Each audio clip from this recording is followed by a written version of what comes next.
nous sommes rachetés, est par le sang du Seigneur Christ. Qu'est-ce que la rédemption? L'origine de notre esprit, t'es entre les mains de Satan. Entre les mains de Satan. T'es maudit. L'esprit de l'homme tend entre les mains du diable Satan. Alors le diable Satan, Dieu l'a maudit. C'est pourquoi notre vie n'avait pas d'espérance, devait vieillir et mourir. Et de plus, vivant dans le péchage, mais le sens de la rédemption est que l'origine de notre esprit, par exemple, notre esprit, est entre les mains de Satan. C'est ainsi. Très rachet signifie que le Seigneur Jésus a donné sa vie. Et après avoir donné sa vie, Dieu a dit, bien, tu as dit donne ta vie pour racheter les enfants bien-uns, alors, ils appartiennent désormais. Tes mains. Ainsi, nous appartenons aux mains du Seigneur, c'est ce que cela signifie. Alors que l'origine, nous tions sous la domination de Satan. Satan nous contrôlait. Satan avait le pouvoir de diriger notre esprit, faisant en sorte que notre esprit ne fasse que des choses pécheresses. Maintenant nous sommes rachetés par le sacrifice du sang vers du Seigneur Christ. Après avoir été rachetés, nous appartenons au nom du Seigneur, et le Seigneur Jésus-Christ est béni de Dieu, tandis que Satan est maudit par Dieu. Tant béni par Dieu. Dieu a donné la vie éternelle au Seigneur Jésus. Pour que le Seigneur Jésus donne la vie éternelle, ce que le Seigneur a racheté, c'est pourquoi cette vie qui devait l'origine très maudite est bénie par la rédemption du Seigneur Christ et reçoit la bénédiction, ainsi que la GRC. C'est de dire que le Seigneur Jésus a versé tout son sang précieux, a donné sa vie, et après avoir versé son sang précieux, nous avons été rachetés, et ainsi, alors que l'origine, nous étions des personnes humbles, nous sommes maintenant devenus nobles par la rédemption, et âme de Dieu. C'est pour cette raison que nous sommes rachetés. N'est pas le péchage, n'est pas par de l'or ou de l'argent, qu'elle a pu te racheter, mais par le sang précieux du Christ. Avant d'être rachetés, nous vivions sans espérance, vivant dans le péchage, dans une vie vaine et inutile. Vivant dans la vanité, tout comme l'a dit Salomon. Vanite des vanites, tout est vanite. Salomon comprenait ceux qui ne sont pas rachetés. Se dire. Vanite des vanites, tout est vanite. Ils vivent dans la vanite, sans espérance, les jours passant les uns après les autres, vieillissant sans s'en rendre compte. Et puis, ils se lamentent sur la brivée de leur propre vie, dans cette vanite, sans espérance, dans l'absence de futur, et aussi terrestre certainement, c'est vivre dans le péchage, sans avoir obtenu l'espérance future, mais après avoir été racheté. C'est par le sang précieux du Seigneur Christ, pur et sans défaut, le sang de l'agneau sans tache, qui nous a rachetés. Alors nous vivons dans une nouvelle espérance future. Cette espérance est réelle et digne de confiance. L'Esprit de Dieu témoigne en nous en disant que nous allons certainement obtenir la rédemption venant du Seigneur Christ, que nous ressusciterons certainement dans le futur, pour avoir l'espérance de la vie éternelle, ressusciter pour la vie éternelle. Mais, et de plus, devenir également noble, cette espérance est obtenue par la rédemption du Seigneur Christ. Pour que nous ne soyons pas dus, l'espérance obtenue ne sera pas due. Hier, l'Esprit du prêtre a fait entendre une chanson au frère Eschbert. Le titre de cette chanson est « L'avenir est prometteur ». Le sens de l'avenir est prometteur et que le futur réserve une belle espérance. Quand le moment sera venu, cela signifie qu'on l'obtiendra, c'est-à-dire, le titre de cette chanson est « L'avenir est prometteur ». Le contenu des paroles raconte que le frère Eschbert est le Fils de Dieu et du Seigneur.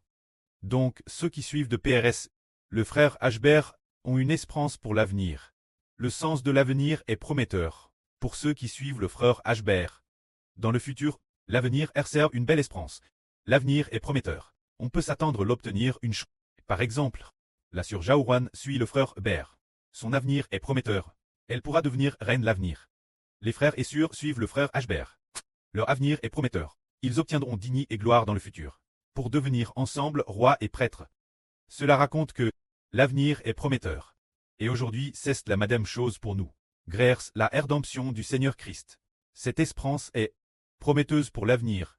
Parce que nous avons cette espérance, chaque jour nous sommes vivants dans la joie, bien que chaque jour nous soyons vivant dans l'épérance et la joie.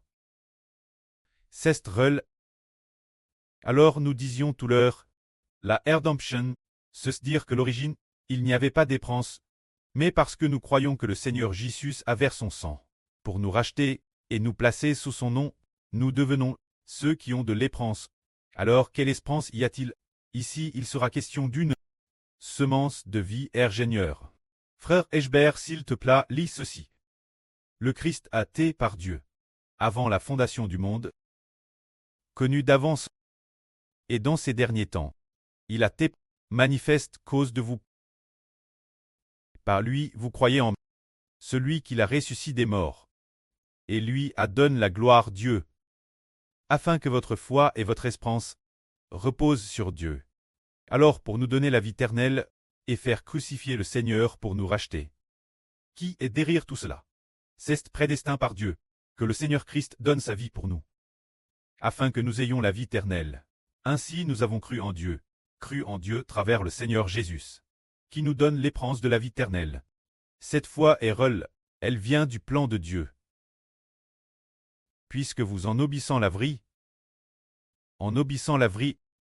signifiant Jésus, puisque vous en obéissant la vraie, avez purifié vos cœurs, pour avoir un amour fraternel sacre, d'affection, vous devez d'un cœur pur, vous aimez ardemment les uns les autres, envers vous TNS de nouveau, non d'une semence corruptible, mais d'une semence incorruptible,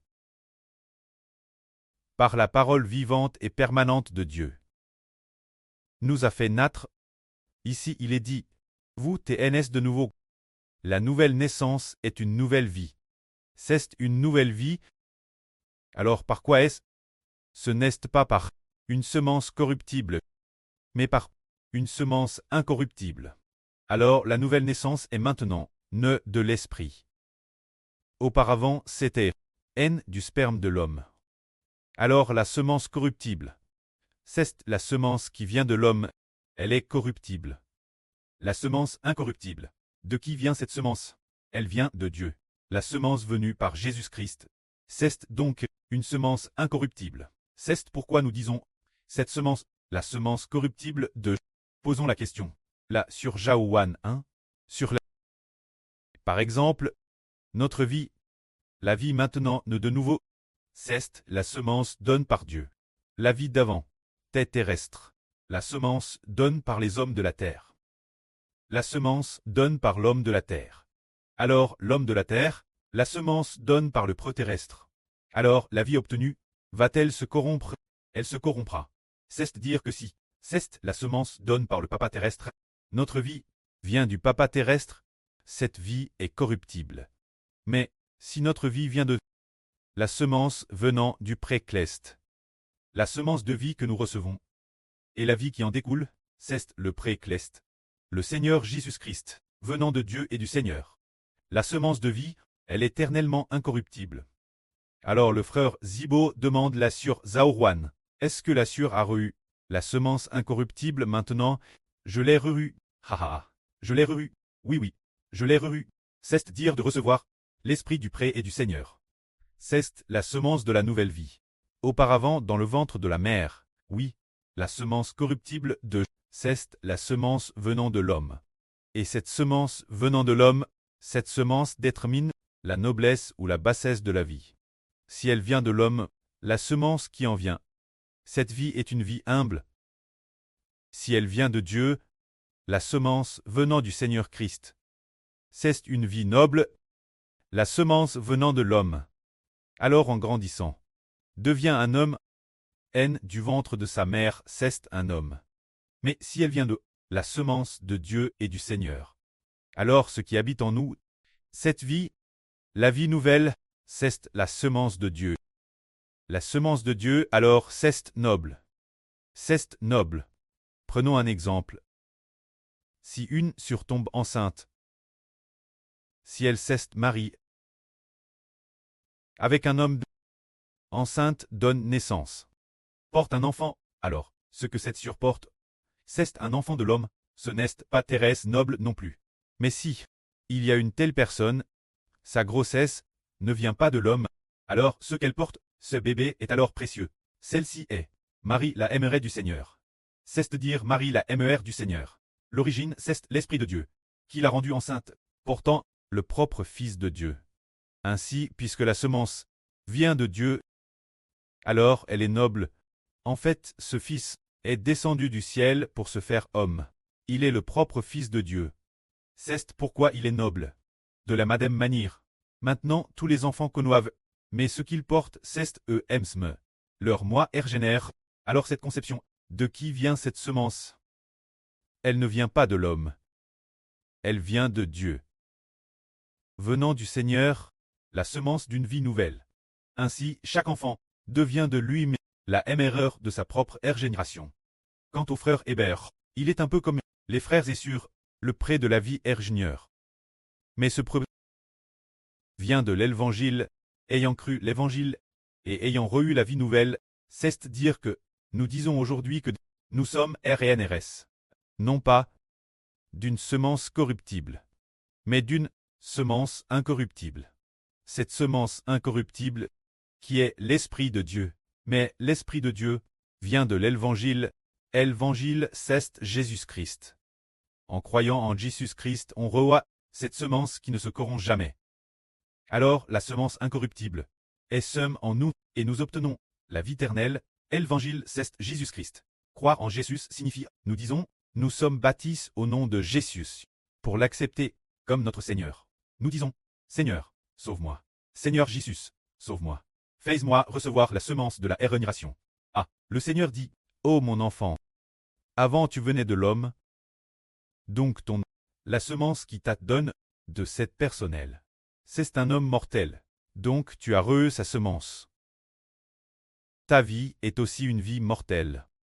Alors veux-tu que je te rachète? Nous disons, Seigneur, Seigneur, je veux que tu me rachètes, que tu me rachètes. Tu dois être mon rédempteur. Le Seigneur dit d'accord, je serai ton rédempteur. L'origine ta vie venait de l'homme, donc elle t'est mortelle. Je te rachète pour que ta vie vienne de Dieu et de Christ. D'accord. Nous disons, d'accord, puisque tu es mon preux, et aussi mon Seigneur, afin que tu, après m'avoir racheté, tu sois mon preux, et que le précleste soit aussi mon preux. Ainsi, toi et mon précleste, devenez des prêts, car après que tu m'as racheté, je deviens un enfant sous ton nom, et je deviens aussi un enfant sous le nom de Dieu, alors après avoir été racheté. L'homme est l'origine. L'origine, nous tuons des enfants de l'homme, après avoir été racheté, on devient enfant de Dieu. Alors quelle est la preuve de ce rachat? Que nous sommes rachetés, et devenons la semence de Dieu. Des enfants naissent de lui, c'est le Saint-Esprit et l'Esprit du Seigneur, qui nous servent de gage et de garantie, qui témoignent et confirment qu'en effet nous venons de Dieu. La semence d'une vie nouvelle venant de lui. C'est ce que nous appelons une personne rachetée. Se dire, quelle est de nouveau cette semence de la nouvelle naissance? C'est l'Esprit de Dieu et du Seigneur. C'est notre semence de nouvelle naissance. Alors comment pouvons-nous voir avec nos yeux physiques? Nous ne pouvons pas voir le Saint-Esprit, ni voir que l'intérieur de notre cœur. Il y a DJ une vie nouvelle, nos yeux physiques ne peuvent pas le voir. Madame, si l'on ouvrait notre cœur, on ne le verrait pas. Alors comment le savoir? C'est par le cœur spirituel. Les yeux spirituels peuvent le voir. Si nous pouvons regarder, si nous avons DJ reçu la vie de la nouvelle naissance, regardons si nous continuons à commettre nos péchés passent, si nous continuons à pratiquer l'idolâtrie, l'impudicité, le meurtre, le mal, toutes sortes de péchés, et poursuivre le monde, si nous ne poursuivons plus ces choses, et si de plus, nos pensées ne s'en tournent que vers le ciel. Alors nous avons reçu la semence de la vie nouvelle. La vie céleste, pensant aux choses d'un haut. Que la gloire soit rendue auprès et au Seigneur.